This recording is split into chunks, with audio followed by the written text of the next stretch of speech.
Hey, this is Ryan Thornburg. I teach journalism at the University of North Carolina at Chapel Hill.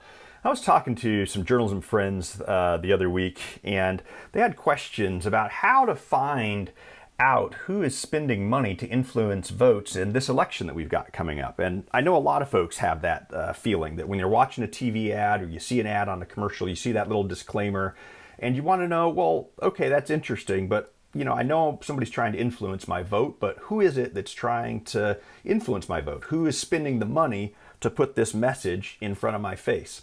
So I wanted to give you a couple of tips that journalists use, and really anybody can use, to find out who is trying to influence you as we come into this election season. So one of the places that everybody sees ads, is on your television, right? The great thing is that you can see when you see who is paying for an ad, if it says paid for by Americans for Puppies or whoever's contributing to that ad, you can come to this website that is put together by the FCC, the Federal Communications Commission. And if you go to publicfiles.fcc.gov, you can find this information. If you go to the site, it will allow you to search for any TV or radio station. So if you've heard an ad, you can go get the information about that ad by searching for the station that it aired on. Or if you're just curious to see, well, what are being seen in different markets, you can just type in radio station. So I'm going to type in WRAL because that's the station in the Raleigh market here. And you can see you'll get a radio station. I'm going to pick up the broadcast television station. Go ahead and click on the WRAL TV call sign. And so there's all sorts of information that the FCC has here in the public inspection file on every TV station, not just WRAL. But what we're interested in coming down this left-hand side here is going to be the political files right here. We're going to click on that. And you can see they organize the information they keep by year. And so if we want to see who's buying ads on WRAL in 2024, we're going to click on that year. And you can see there are several different kind of ads that you might see. These federal ads, this is going to be ads for a member of Congress, someone that's running for Congress, the U.S. House in North Carolina, or somebody that's running for president. Local ads, we don't have any local races here, so that would be like mayor or county commissioner. State ads, so this would be governor or state legislature or auditor, or somebody like that. But we also have this folder here called non-candidate issue ads. And these non-candidate issue ads, these are the ads that you see that they don't say, oh, vote for this person or don't vote for this person, but boy, you sure kind of get a sense of who they're cheering for. And these are the ads that, while they don't explicitly call for the election or defeat of any particular candidate, they've got a lot of freedom in how they pay for ads and what they can say. So they're less regulated than a ad that's coming from a particular candidate. So let's click on those, because I always think these come up with some interesting names. And as you scroll through these names here, you can see all the different groups, many of which have sort of generic names, like you don't really know what they stand for, like Fair Shake. Everybody's kind of for a fair shake, right? Everybody wants to make America great. Everybody wants justice. Some of these some of them are clearly Republican or Democrat, or they tell you what position they're taking. But some of them don't. And one of those that's really hard for me, at least, to tell when I first saw it was American Action Network. Sort of sounds like a good thing, right? Go America and pro-action. So we can click on that and see what kind of ads that they've purchased here. If you want to dig into it, you can click into one of these folders and you'll get all sorts of information about how much money they paid for the ad, when they purchased the ad, when it's running, how many times it's running, what time of day. And often that's interesting stuff when you want to see, how prominent is an ad and how many people are seeing it. But sometimes we just want to know, well, who are these folks? Who is this American Action Network? So once you've found an ad that you're interested in researching, the first place to go is the FEC. The FEC is the Federal Election Commission. The Federal Election Commission is the group that regulates all elections at the federal level, House, U.S. Senate, and President. And among other things, they regulate how candidates can raise and spend money. And not just candidate, but political parties, as well as independent groups that are independent of parties but want to be involved in the election. So if we click on campaign finance data and we click on all data, we're taken to this page, and there's all sorts of ways you can browse the data, but we're really interested in looking for that American Action Network. So we might start by looking up candidate and committee profiles. So if we start there and type in American Action Network, we can see that there's two options here. One is kind of grayed out, and the names you'll find often are very similar. One is American Action Network, and the other is American Action Network, Inc. So these two numbers here distinguish one from the other. Let's click on the gray one first and search for it. And we can see we've got two American Action Networks. One is called well, actually, they're both called unauthorized electioneering communication groups. One is an Inc., one is not. Both were active starting in 2010. One stopped in 2018. So let's look at 2024. And let's see what they're up to. We can see what they've been up to in different elections in the past, and it actually looks like they haven't spent any money in this election yet, which is sort of weird, right? Because we just saw them spending money on WRAL. We can click over here on spending. We can see that they have spent some money in the past to raise, to support or oppose different candidates. But we don't have anything from this election cycle. We can see their address, so we know they're based in Washington, D.C.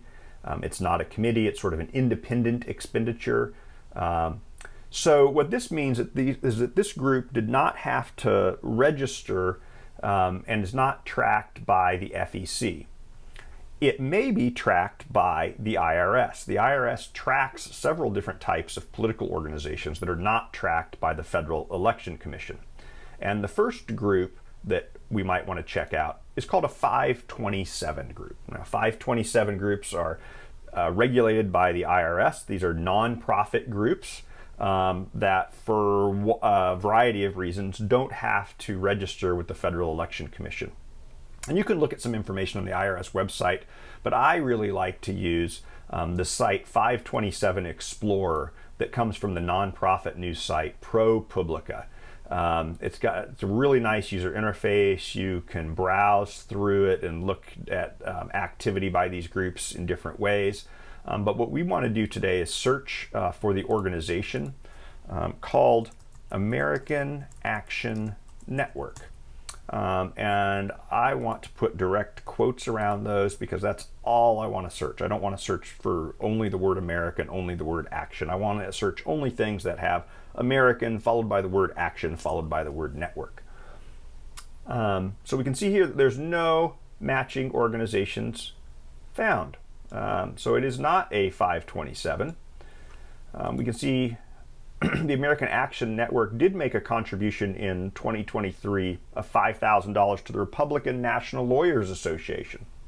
So this is helping us see that whatever they're advertising for on WRAL, they're also at some point in the recent past have given $5,000 to a group that appears to be associated with Republicans by the name. We can click on the contributor name here to see if we can learn some more information.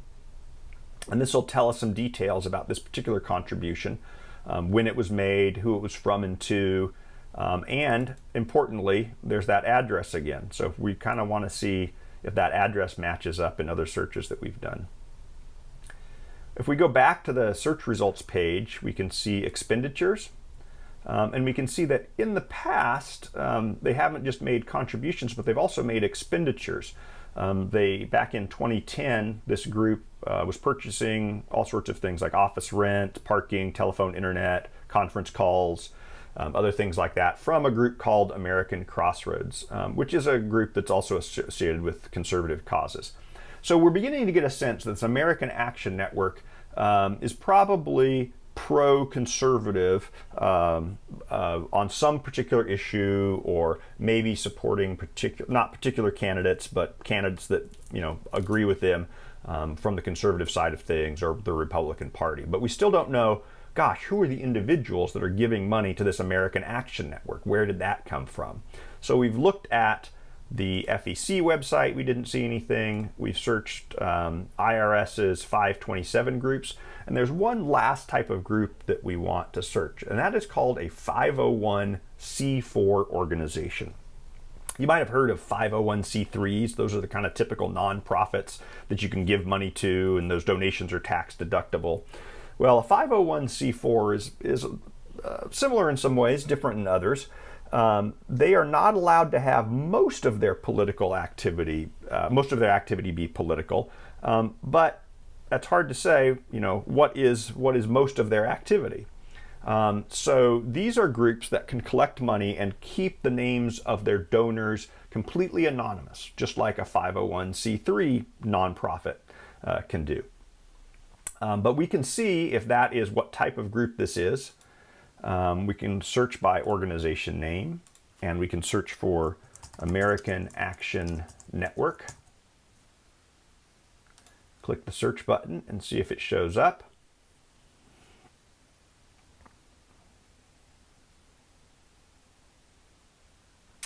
And we can see that we have got here American Action Network is a registered nonprofit tax-exempt organization. And if we click on that, we can get more information about this group. These forms down here do have some information about generally how they are making and spending money, but they won't have names of individual donors. So these are called Form 990s. And we can see that the most recent one that they filed is all the way back in 2022. So here in 2024, we can't see what happened, recently. This organization, the most recent information we're going to have is from June 30th, 2023. This was filed, sometime after that date with all of this information. I think they've got about a year, if I remember correctly, to file. Yeah, so this was filed in May of 2023. So, May of 2023 is the most recent information, but it doesn't contain information after June of 2022. So you would think that at some point, soon, that there's a May 2024 filing that would have information from 2023. But again, we're not going to have we're not going to know anything up to date with this group. We can see, how much money they've raised. So in 2022, they raised more than $89 million, almost $90 million in contributions and grants. We don't know who they raised it from. If we scroll down a little bit in this file, we can see who they're paying, at least as their presidents, their director of issue advocacy. We can see the salaries that those people are making and the names, so we might be able to look up those names and at least know what they're interested in. But again, we don't know who's paying those salaries. We can see what are they spending money on. They did spend more than $22 million on media buying, so that would be buying ads, and they paid a company called FlexPoint Media, Inc. To help them do that. So you get some limited information about different expenses that the group has, but you're not going to get a list of individual donors' names. So we're a little bit stuck here on who might be the American Action Network. One last thing you could do is just search for their name.